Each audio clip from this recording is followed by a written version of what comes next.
यह कहानी है एक सन्यासी की। सन्यासी वह होता है जो अपना सब कुछ त्याग कर सिर्फ एक चीज को अपना लक्ष्य बना लेता है। कोई भी व्यक्ति सन्यासी बेवजह नहीं बनता।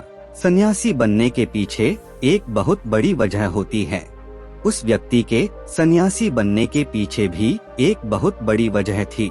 सन्यासी बनने से पहले उस व्यक्ति के मन ने उस व्यक्ति से बहुत से गलत कार्य करवाए थे, बहुत से पाप करवाए थे।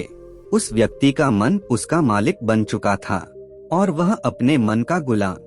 जीवन के हर सुख, आराम और ऐश्वर्य प्राप्ति के बाद भी उस व्यक्ति के मन में अथाह पीड़ा थी और यही मानसिक पीड़ा उसे सन्यासी बना देती है।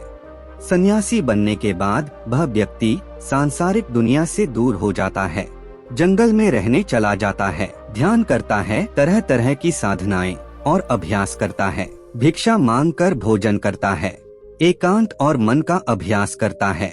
लेकिन फिर भी उस व्यक्ति का मन शांत नहीं होता। वह अंदर से बेचैन और परेशान ही रहता है। यहाँ एक बात समझने वाली है कि ध्यान या किसी भी साधना का जो शुरुआती बिंदु है, उसकी शुरुआत ही तभी की जा सकती है जब हमारा मन शांत हो, जब हमारा मन हमारी सुनता हो। लेकिन उस सन्यासी का मन ना तो शांत था और ना ही उसकी सुन रहा था। उस सन्यासी के मन में यह बात गहराई से बैठी जा रही थी कि मन को वश में करना, मन पर काबू पाना असंभव है।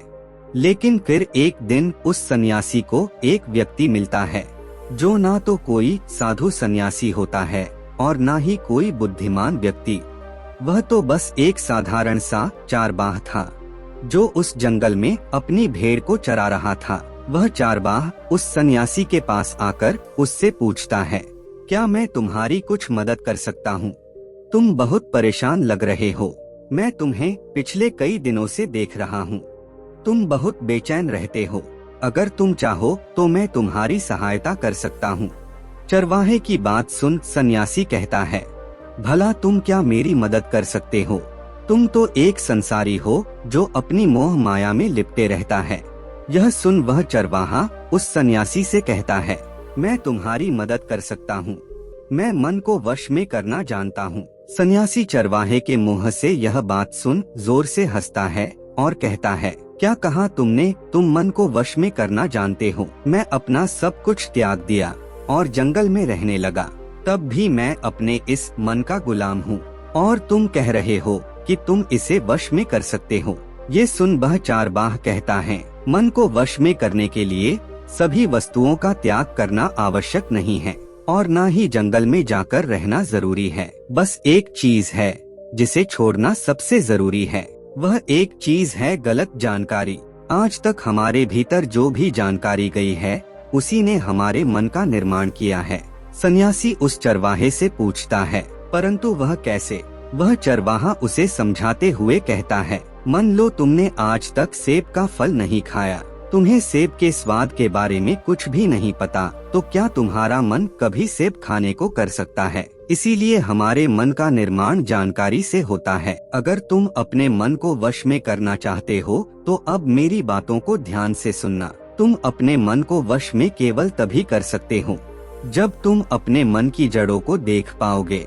मन का निर्माण जानकारी से होता है और हमारे शरीर में जानकारी के 5 प्रवेश द्वार होते हैं। पहला है आँख। हम अपनी आँखों से जो कुछ भी देखते हैं, अच्छा या बुरा, वो सब हमारे मन की याददाश्त में इकट्ठा होता रहता है। दूसरा है कान। हमारे कान जो कुछ भी सुनते हैं वह भी हमारे मन में बीज के रूप में भी दिया जाता है। तीसरा जीभ। जिस भी चीज का स्वाद हम एक बार ले लेते हैं वह हमारे मन की याददाश्त में अंकित हो जाता है। जो भी हम एक बार सूंघ लेते हैं, खुशबू या बदबू, वे सभी हमारे मन में दर्ज हो जाती हैं। और 5वां है त्वचा। जिस भी चीज को हम एक बार छू लेते हैं, स्पर्श कर लेते हैं, उसकी याददाश्त हमारे मन में कहीं ना कहीं अंकित हो जाती है।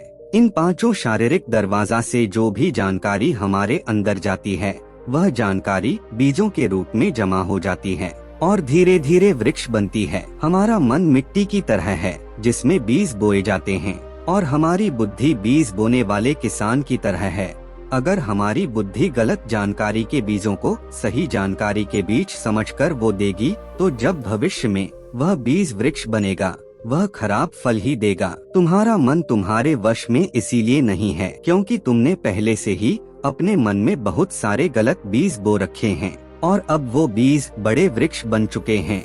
वह सन्यासी उस चरवाहे से पूछता है, तो अब मुझे क्या करना चाहिए, क्योंकि अब तक तो मैं बहुत सारे गलत बीज बो चुका हूँ और जो बो जा चुके हैं उन्हें वापस निकल नहीं सकता। ये सुन चारवाह उस सन्यासी से कहता है, अब तक तुम अनजाने में गलत बीज बो रहे थे, लेकिन अब जानबूझकर सही बीज बोना आरंभ कर दो। तुम्हारे भीतर अगर हजारों बीज गलत है तो क्या हुआ, अब से लाखों सही बीज बोने के लिए तैयार हो जाओ। तुम्हें बस पूरे दिन इस बात पर ध्यान देना है कि इन पांचों दूरों से तुम्हारे भीतर क्या जानकारी जा रही है और जो जानकारी जा रही है वह सही भी है या नहीं। वह सन्यासी पूछता है, यह कब तक करना होगा? वह चरवाहा कहता है, पूरी जिंदगी भर। जिस प्रकार तुम हर दिन अपने पेट को अच्छा भोजन देते हो, उसी प्रकार तुम्हें हर दिन अपने दिमाग को भी अच्छा भोजन देना है। हमेशा याद रखना, सही विकल्प का चुनाव करते समय तुम्हारे भीतर पीड़ा पैदा हो सकती है,